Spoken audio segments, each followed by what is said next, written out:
Hello there and welcome to FX Street, Currencies in Play, brought to you by Royal Financial Trading. I'm joined by Eddie Topvik, who's Head of Foreign Exchange at ADM Investor Services. Not a difficult name to say for most people. It's easy enough. Yeah, as easy as ABC. Yeah. Eddie, are we going to just sort of quiet summer mode on the currency markets? Well, if others aren't, I will be, because I'll be going on holiday very shortly. So yeah, I think we're starting to sort of get that sort of feel. The weekend's been particularly good in Northern Europe, so a lot of people are starting to think about that. Okay, let's have a look at the headlines that we've got. Dollar yen above 114 as Bank of Japan ultra loose policy to continue. Euro dollar hits resistance around 114.20, and pound dollar around 129. Friday's IMM spec market short pound for 8 months now. So the smart money's short of the pound. I'd say that's not an unreasonable look at it, because we've seen some interesting activity. All those three are actually interesting in their own particular ways. The Bank of Japan, because RB's had his lowest approval rating, I think, for quite a while. It's like 31 point something or other change on it. So he's actually looking not that great. Though I still think if he steps up his game, he can do it. More of the arrows. The resistance 114.20, that 114.50 area, there's a lot of resistance. We'll go into a little bit on that, but there's a lot of resistance up there at that level. Let's have a look at that. I mean, you can see there that so far it's just grinding higher. I mean, there's no particular reason. Is there any particular, where do you get the 114.50 from? Well, this is dollar yen on this one. Yeah. The 114.50 is the June 2015 downtrend. Right. That's the one that whacks into the market and hitting. Now, we tried once up there, came close to it. Depends how thick your crayon is, how thick the line is. We came back off again. We rallied again recently on late last week, but we didn't get quite the same high. As you can see there, we're not quite up to the same sort of level. Not very much. Well, it's yen actually, but not. There's a nice double bottom there on that one as well. But not so much a resistance level on the euro dollar. It came down a little bit further, so hence the downtrend is actually active, and then that came back off again. If we don't get through that very, very soon, I think that there is the chance of possibly going to go down quite rapidly. Okay, and then euro dollar from the intraday perspective. We'll try and get the daily first, but good Lord, look at that yen.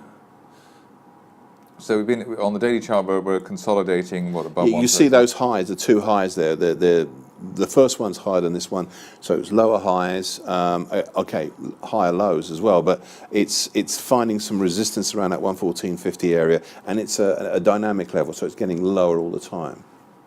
Okay, well, let's go on to the trade of the day, which sticks with, well, the euro, but the euro against sterling. So euro sterling has rallied back up towards the resistance it has tested at the end of June at 88.60. RSI showing overbought conditions on the pair and foreshadowing a correction, being caught in consolidation move of 100 pips between 87.60 and 88.60. So a nice day, sort of day trader type of range there. Yeah, I mean, if you look at it, we had indecisive actions, indecisive dojis and spinning tops there, followed by a key reversal down earlier on, which didn't really go much lower.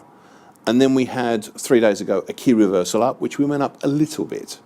So we're really trading within, as you say, a trading range at the moment. So if you're playing the ranges, that's good. Sell the euro sterling. I can see the logic. What's been?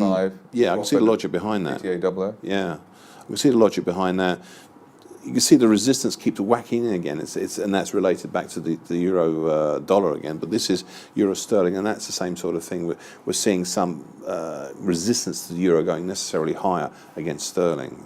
Okay, let's go on to the traders' positions, which is an amalgam of retail investors, banks, and institutions. So it's everyone. Not normally we focus on the retail only, but here we've got euro dollar and sterling and dollar yen all long. So I suppose going with the recent trends of those markets, so it makes sense.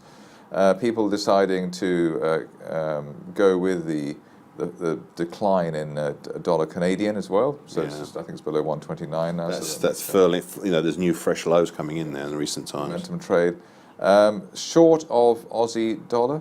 I'm not necessarily sure. It didn't necessarily look that interesting in a sense. Maybe there's something I'm not seeing in there, but at the moment it just looks more sort of a sideways, a little bit down possibly, but not necessarily too much down on that. Okay, and then long with a long euro sterling 75 to 25, so that's pretty. So they're still. I suppose they're looking for 80, 88, 50, 60 to break.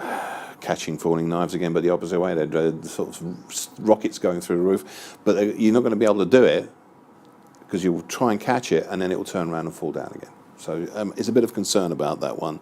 I'd say more we're looking on all of those ones: euro dollar, euro sterling, sterling to a certain degree. Not so much on dollar yen, as if they're starting to tip over a little bit at the moment.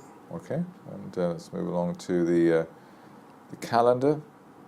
Labour market conditions in the US, consumer credit in the evening there, and then overnight, let's say, we've got the electronic card sales in New Zealand. So pretty thin on there. It's just going to be about the price action, really. Yeah, and I think Williams is due, from the Fed is due to speak today.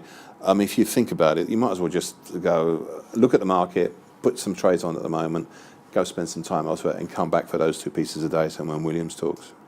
Okay, well, we'll try and do that. Eddie Toffik, Head of Foreign Exchange at ADM Investor Services, thanks for joining us today. That's it for FX Street Currencies in Play, brought to you by Royal Financial Trading.